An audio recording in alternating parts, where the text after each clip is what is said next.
এই যে হ্যালো, আমি গণেশ এসেছি, বলো তো সবাই হ্যালো হ্যালো হ্যালো, সবাই এসো। কিন্তু এটা নাম কি বলো তো সবাই? তাও একটু আমি আমি একটু বেশ অসুস্থ দিয়েছিলাম, আমি এটা পেয়ে দিয়েছি, তাও কিছু সমস্যা নেই, তাও একটু টিক নিলাম।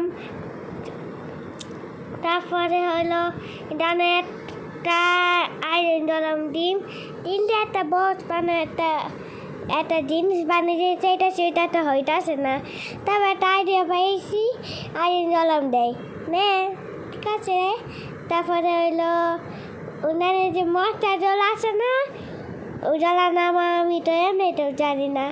তুমি আবুটি ওই জলা মশলার নাম জেনে কমেছে।